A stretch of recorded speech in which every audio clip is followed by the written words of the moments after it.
જય માતાજી, જય શ્રી મહાકાલ. હું છું તમારો સિદ્ધનાથ. કે આજે આપણે ભણ્યા છે અહીંયા દિનેશ બાપુ ભગત.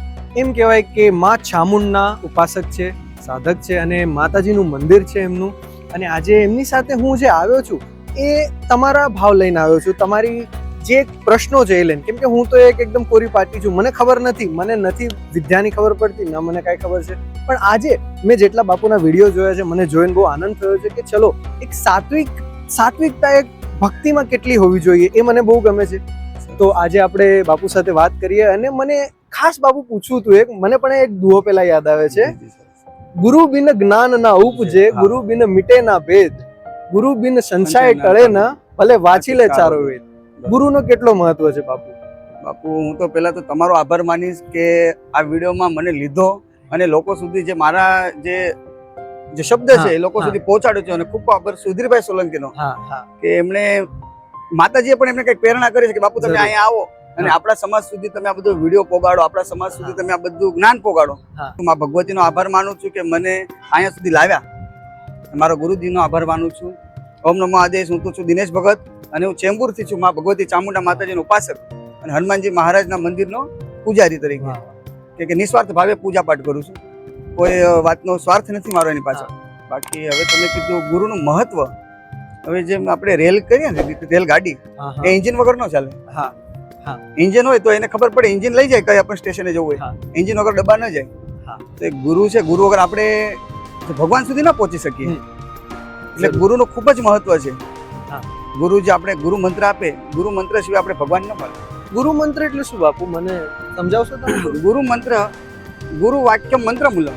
ઓકે, ગુરુનું ગુરુનું વાક્ય છે એ મંત્ર કહેવાય. ગુરુ કાંઈ પણ કાનમાં બોલે, ગુરુ વાક્ય મંત્ર મૂલમ. એની પરથી જો સમય હોય તો એક વાર્તા કહું. એક ગુરુ હતા, એને એક શિષ્યને મંત્ર જોતું હતું. એ શિષ્ય ગુરુ પાસે ગયો, મને મંત્ર જોતું છે. તો શિષ્યને ગુરુએ સવાલ કર્યો, શું કામ મંત્ર જોતું છે? કે માં ભગવતીને રાજી કરવા, માં ભગવતીને પ્રસન્ન કરવા છે. ગુરુજીએ શિષ્યને કાનમાં મંત્ર આપ્યું, પણ તે જ્યારે ગુરુએ મંત્ર આપ્યું, પણ ગુરુએ જે મંત્ર આપ્યું એ મંત્રના જે શ્લોક હતા એ જરા એને મિસ્ટેક થઈ ગઈ. સંસ્કૃતમાં મિસ્ટેક થઈ ગઈ અને એને મિસ્ટેક વાળા મંત્ર એના કાનમાં ઝટપટમાં આપી દીધા. પણ શિષ્યની એટલી ભક્તિ પાકી કે માં ભગવતી મહાકાળી માનું આસન બિછાવ્યું અને એની સામે માં ભગવતીની ઉપાસના કરવા લાગ્યો ગુરુ મંત્ર દ્વારા. અને એ દિવસ એવું થયું કે માં ભગવતી પોતે પ્રગટ થયા. શિષ્ય તું જે મંત્ર જપે છે એ બધા ખોટા છે મંત્ર, એનો ઉચ્ચારણ બરોબર નથી. તારા ગુરુએ તને ખોટા મંત્ર આપ્યા. ત્યારે શિષ્યએ કીધું માં ભગવતીને કે મારા ગુરુ કોઈથી ખોટા મંત્ર ના આપે. એ કેવી રીતે? કે મારા ગુરુએ જે ખોટા મંત્ર આપ્યા તો માં ભગવતી તો અહીં પ્રગટ ન થયો. સાચી. એના ખોટા મંત્રને લીધે તું કહેવા માટે તો પ્રગટ થયા કે આ ગુરુના મંત્ર ખોટા છે. અગર ગુરુએ ખોટા મંત્ર ન આપ્યા હોત તમે પ્રગટ જ ન થાત. એટલે મારા ગુરુ મોટા, તમે પછી કે ગુરુએ સાચા મંત્ર આપ્યા હોત તો મારા જપતા જપતા મારા સમજો ને આખી જિંદગી વહી જાત, પણ માતાજી આવત નહીં. પણ ખોટા મંત્ર ને લીધે માં ભગવતી તું પ્રસન્ન થઈ. ખોટા મંત્ર મારા ગુરુ આપે એટલે મારા ગુરુ મોટો તમારી કરતા. એટલે ગુરુ પર એટલો વિશ્વાસ છે. ત્યારે માં ભગવતીએ પ્રસન્ન થઈને એને સિદ્ધિ પ્રાપ્ત કરાવી. એને પોતે પ્રસન્ન થયા કે તારી ગુરુ ભક્તિ પાકી. એટલે ગુરુ ગોવિંદ દોનો ખડે કિસકો લાગો પાય, બલી હારે ગુરુદેવ કે जिसने मुझे गोविंद दिखाई. સો બાપુ, એક મને પ્રશ્ન હતો કે અત્યારે આપણે ઇન્સ્ટાગ્રામ પર રીલ નો બહુ ટ્રેન્ડ છે. તો હવે જેમ મને નથી ખબર કે આ બધું શું છે, મને ખાલી મારા મા બાપ એમ કે ઓમ નમઃ શિવાય કર્યું એટલે મહાદેવ ખુશ, જય શ્રી રામ કીધું એટલે હનુમાન દાદા. પણ રીલ પર અત્યારે તમે જોયું હશે કે આ મંત્ર થઈ ગયા, આ સાધના કરો, આ પછી પોડકાસ્ટ નું બહુ જ અત્યારે ચાલુ, કર્ણ પિશાચની સાધના, આ બધું. પણ આ બધું જે છે બરાબર, આ નવી લોકોને ખબર નથી, એ ખાલી રીલ જોઈન કરે. તો ગુરુ વિના આવું બધું કરવું જોઈએ? અગર કરતા હો તો આનો પરિણામ દુષ્પરિણામ, મને તો જેવું લાગે કે દુષ્પરિણામ જ આવશે. 100% દુષ્પરિણામ આવે. 100% દુષ્પરિણામ આવે. કેમ કે તમે ડાયરેક્ટ કારનું એક્સિલેટર હાથમાં દઈ દો, કાર ક્યાંય પણ વહી જાય. કારમાં જે ચલાવવાળો હોય એ તમને કે કારમાં જો રેડ સિગ્નલ છે, ગ્રીન સિગ્નલ છે, પછી આ વળાંક છે, ડ્રાઈવર જ કારનો ન હોય, ડાયરેક્ટ તમને સ્ટેરિંગ આપી દો તો કાર તમે ક્યાંય પણ ઠોકી દો, તમારો એક્સિડન્ટ થાય, તમને પણ નુકસાન થાય પ્લસ કારને પણ થાય.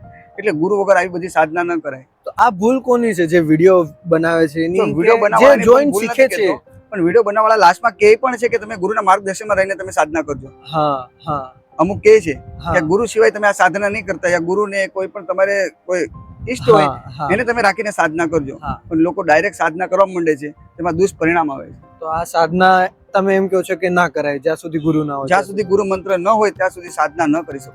હા. ત્યાં સુધી ભગવાનના સાક્ષાત્કાર નથી થતા. વાહ. એટલે ગુરુ વગર તમે કોઈ પણ સાધના કરતા નહીં. હું તમને પણ બધાને કહું છું, મારા સમાજને, ગુરુ વગર કોઈ સાધના નહીં કરતા. ખાલી ભગવાનનું નામ લો, રામનું નામ કરો, નામ જપ કરી શકો. નામ છે. ગુરુ વગર તમે નામ જપ કરી શકો અને હા. ગુરુ મળે પછી મંત્ર જપ કરી શકો. વાહ. પણ ગુરુ વગર કાંઈ જ નથી. ગુરુ વગર બધું જ અધૂરું છે. વાહ. એ રામના પણ ગુરુ હતા, કૃષ્ણના હા. પણ ગુરુ હતા, રામદેવ પીર બાપા બાલનાથ પણ ગુરુ હતા. એટલે હા. ભગવાનના ગુરુ હતા. જેણે મનુષ્ય ધર્મમાં અવતાર લીધો છે હા, હા. એના બધાના ગુરુ હતા. જે આખા ગુરુ વગર- જગતના પિતા છે એનાય ગુરુ એના ગુરુ હતા. હતા. એટલે તો ગુરુ આપણે તો વગર પામર બધું જ મનુષ્ય અધૂરું છે. આપણે વાહ. નોર્મલ મનુષ્ય, આપણે ગુરુ હોવા જરૂરી છે. હા. બહુ આનંદ થયો બાપુ તમારી સાથે આ જ્ઞાન પ્રાપ્ત કરીને. પણ મને એક નાનો પ્રશ્ન હતો કે ભક્તિ એટલે તમે મને કીધું, પણ આ ભક્તિને આપણે એકદમ સાત્વિકતા પૂર્ણ અને આળે ભોળે આપણે એમ કહીએ બરાબર. તો એ હિસાબે ભગવાનની મને પ્રાપ્તિ કરવી છે તો આપણે શું કરી શકીએ એ તમે કહેશો જરી? તો બાપુ ભાઈ ભગવાનની પ્રાપ્તિ કરવી હોય ને, હા. તો પહેલા તો ગુરુ પર વિશ્વાસ હોવો જોઈએ. હા. જેમ શબરીને વિશ્વાસ હતો. હા. શબરી અંત સમયે એના ગુરુ પાસે ગઈ. ગુરુ એટલું જ મુખમાંથી બોલ્યા કે રામ આવશે. હા. અને રામ આવશે કરીને ગુરુ પ્રાણ ત્યાગી દીધો. પણ રામ ક્યારે આવશે એ ગુરુ નતા બોલ્યા. પણ શબરીએ કેટલા વર્ષો વાટ જોઈ, રામને આવવાની વાટ જોઈ. રામના માર્ગમાં ફૂલ બિછાવતા હતા, રામ માટે બોર તોડીને લાવતા હતા કે આજ મારું રામ આવશે, કાલ મારું રામ આવશે. પણ એનો વિશ્વાસ ના ડગ્યો. હા. પણ જે શબરીનો જે બોલ હતા ને, શબરીના ગુરુના જે બોલ હતા એ રામના પહેલાના બોલ હતા. હા. એટલે ગુરુ કેટલા પાવરફુલ હશે વિચાર હા. કરો કે ગુરુને પહેલા ખબર પડી કે આ સમયે રામ આવશે અને મારી શબરી એની સાથે ભેટો થશે. પણ શબરીને જે વિશ્વાસ હતો ડગ્યો નહીં. હા. શબરી ફૂલ વિશ્વાસે રામની સેવા કરતા ગયા અને એક દિવસ રામ આવ્યા. હા. એટલે ભક્તિ કરતો શબરી જેવી કરો. તમારું જીવન કેમ ન ધોઈ જતું રામ નામમાં અને તમારા ગુરુ ભક્તિમાં? એક વખત તો રામ આવશે ને. હા. એક વખત તો રામ આવશે ને. કોઈ પણ સ્વરૂપમાં આવશે, કોઈ પણ સ્વરૂપમાં તમારો ઉદ્ધાર થશે. પણ ભક્તિ અને વિશ્વાસ એ પાકો રાખો. અત્યારના લોકો છે 2-3 દિવસ માળા કરી, રામ ન મળ્યા પછી કૃષ્ણની માળા કરો, કૃષ્ણ ન મળ્યા પછી માતાજીની માળા કરો. એવું ન હોય. કોઈ પણ ગુરુએ જેનું પણ ભજન આપ્યું હોય એની પર પાકી ભક્તિ કરો. 100% મળે. પણ એને ઓળખતા આવડવું જોઈએ કે આ મારા ભગવાન આવી રીતે આવ્યા. ભગવાન પોતે સાક્ષાત તો અવતારમાં કોઈ જ આવતા નથી. રામ જયારે શબરીને મળવા ગયા ત્યારે સાધુના વેશમાં હતા. એને ભગવો કપડો પહેરેલો, એને આડંબર નતા પહેર્યા. રાજા લોકોના આડંબર નતા પહેર્યા. પછી શબરીએ કીધું કે તમે કોણ છો? કે હું રામ છું. તમે રાજા છો તો રાજાના વેશમાં કેમ નથી? તો કે નહીં, અત્યારે હું આપણા વનવાસમાં નીકળ્યો છું, એટલે હું આ વેશમાં છું. એટલે કયા પણ વેશમાં ભગવાન મળે છે, બસ તમે ખાલી ઓળખતા જાઓ. ત્યારે શબરીને કીધું, રામે કે માંગી લે, હવે શું જોતું છે? મારા ગુરુનો બોલ ફળ્યો, તમે આવ્યા. હવે આજ તમે આવ્યા, કાલ હું કેની વાટ જોઈએ? કાલ હું કેના માટે ફૂલ બિછાય? કાલ હું કેના માટે બોર તોડી? કે આજ મારો રામ આવશે. હવે આજ મારા રામ આવી ગયા, રામ મને હવે તમારા શરણમાં લઈ લો. ત્યારે રામે શબરીને શરણમાં લઈ લીધા. એક ગુરુ ભક્તિના લીધે રામ શબરીના એક ગુરુ ભક્તિના લીધે શબરી રામના શરણમાં આવી ગયા. આવી વાત છે. એટલે ગુરુ પર પાકો વિશ્વાસ હોવો જોઈએ તો રામ મળે, ને તો ન મળે. બાપુ મને ખબર નથી, પણ હું તમને વાત કહેવા માંગુ છું કે હમણાં મારા એક ઓળખીતા હતા, એની સાથે શું થયું. હા બોલો. તો હવે એ ચલો એ ભક્તિમાં ભાવમાં હતા, પણ તમે જેમ કીધું ગુરુ નતા એમના. તો એમને થયું કે હું કોઈ ગુરુ બનાવું. બરાબર. તો આ તો મને એમણે વાત કરી એટલે હું તમને કહું. તો એ કોઈ હશે, આપણે મને નામ નથી ખબર, નામ નહીં આપ્યું કે કોની પાસે. તો એમની પાસે ગયા તે કે હું તમને દીક્ષા આપું છું, આટલો ખર્ચ થશે. તો બાપુ ખર્ચો માંગે ગુરુ? નહીં, ગુરુને અમે પહેલી વાર સાંભળ્યું. ગુરુ શિષ્ય પાસે કોઈ મોહ ન રાખે તો ગુરુ શિષ્યનો સંબંધ સાચો. ઓહ વાહ. ગુરુને એક જ મોહ કે મારો શિષ્ય છે ને ખાલી ભગવાન સુધી પહોંચવો જોઈએ, એક જ મોહ રખાય. તો એ ગુરુ શિષ્યનો સંબંધ પાકો. ને અત્યારે તો ઘણા બધા દુકાનો માંડીને બેઠા છે કે હું ગુરુ મંત્ર આપું, તમે મને 1 લાખ મોકલો, 2 લાખ મોકલો, સોનું દાનમાં આપો, આ આપો. પણ અમુક એવા પણ ગુરુ પડે છે જે ગુરુ પૂર્ણિમામાં પણ શિષ્યની આશ કરતા નથી કે મને એટલું આપો. હું મારું જ એક્ઝામ્પલ લઈ લઉં. મેં એક જણે શિષ્ય કરેલો. એ ભાઈ મોટો વેપારી હતો. એને મારા જયારે મેં દીક્ષા આપી ને ત્યારે મારા પગમાં લાવીને નોટોનો બંડલ નાખી દીધો. મેં બંડલ એને પાછા ઉપાડવાનું કીધું. મેં બંડલ પર મારું જે પૈસા આપે છે ને એની પર મારું ગુરુ મંત્ર નથી વેચાતું, તું શીશ દેવું પડશે તારું. કે એમ કેમ આપું? એટલે પછી મેં કીધું શીશ દે ગુરુ મિલે તો બી સસ્તાચાર. એટલે તમે શીશ દઈને જો ગુરુ મળતો ને તોય તમારા માટે સસ્તો કહેતા. આમાં પૈસા સાથે ગુરુ મંત્ર ન તોલાય. એટલે ગુરુ મંત્ર છે એ એકદમ કહેવાય ને કે અમૂલ્ય વસ્તુ, અમૂલ્ય છે. ગુરુ મંત્ર થકી તમે ભગવાન સુધી પહોંચી શકો. ગુરુ મંત્ર છે અમૂલ્ય છે. એનું કોઈ તમે વહીવટ ન કરો, એના કઈ તમે વેચાવ મત કોઈને. મારું એટલું કહેવું બસ. અને શિષ્ય પછી આશ ન કરો કે શિષ્ય મારો આ લાવશે ઓલો લાવશે. શિષ્યને તારવા માટે તમે ગુરુ મંત્ર આપ્યો છે. વાહ. બસ એટલું જ મારે કહેવું. સો આ હતો આપણો આ ગુરુની ઉપરનો ઉપદેશ અને બાપુનું જ્ઞાનનો વિડીયો. અને મને તો બહુ સારું લાગ્યું વાત કરીને. અને મને ખાસ એક વાત યાદ આવી કે બાપુએ મને હમણાં જ કીધી હતી ઓફ ધ કેમેરા કે ક્યારે પણ એક શિષ્ય ગુરુને નથી ગોતતો, બરોબર. ગુરુ ગોતે છે શિષ્યને. હા. તો તમે બસ માતાજીનું નામ લો, તમે જેની પૂજા કરતા હોય, હા. માં મેલડી છે, માં ચામુંડ છે, માં કાળી છે, માં હા. ખોડિયાર છે, જેની પૂજા કરતા નક્કી હોય નક્કી. ખાલી એને 2 હાથ જોડીને પ્રાર્થના કરો હા. કે હે મારી અમારી નાવડી તું તારજે ચાર્જ.